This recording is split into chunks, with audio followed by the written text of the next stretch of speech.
When we got home, I just burst into tears and I was like, oh my God, what have I done? I was so worried. I just thought, what have I brought into my home? I had no idea how big greyhounds could be. Blue was a bit of an accident as far as how he came to live with me. Nobody else wanted him. And 2 days later, an enormous greyhound was dropped off. Didn't realise what I got myself into at that point.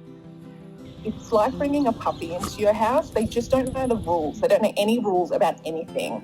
And we essentially just had to start from scratch.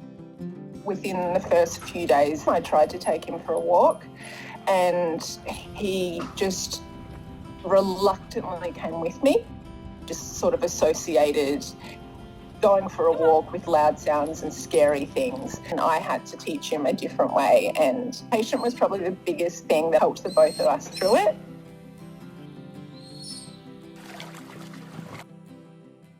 One day, we just started zooming around the house.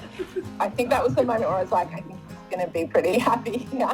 Interesting show to watch this huge dog trying to sprint around the house. I knew that he was confident and comfortable with me. He's just very dorky, very bouncy, very emotional, very communicative. If he's happy or unhappy or frustrated or jealous or anything, like you will know about it immediately. Most of the time he is a slug essentially, like he's just not moving by choice. When he wants to play, he'll sit in his bed. I can feel him looking at me. He'll just sit up and just start looking at me and staring at me. And it doesn't matter where I'm facing. I just know he's doing it. It's so intense. And then he'll start breathing quite loudly. And then that will work its way up to the most infuriatingly quiet whine. And then if I still am not giving him enough attention, it just gradually gets louder into a bigger whine, and then it gradually works up into his bark. And once it gets there, I'm just in hysterics. I can't take him seriously anymore. And unfortunately, like that's just one of these behaviours that I feel like I've reinforced. It could be worse. They imprint so quickly and you become theirs so quickly. But once that happens, once they know that they're safe, it's just the most magical thing to see them grow.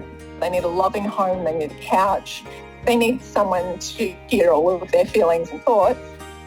He's come so far and he's really grown into himself. It just is so quirky and cheeky and just sort of accidentally hilarious. It's hard not to feel like it was just meant to be. Oh, he wants more. Like, comment, and subscribe.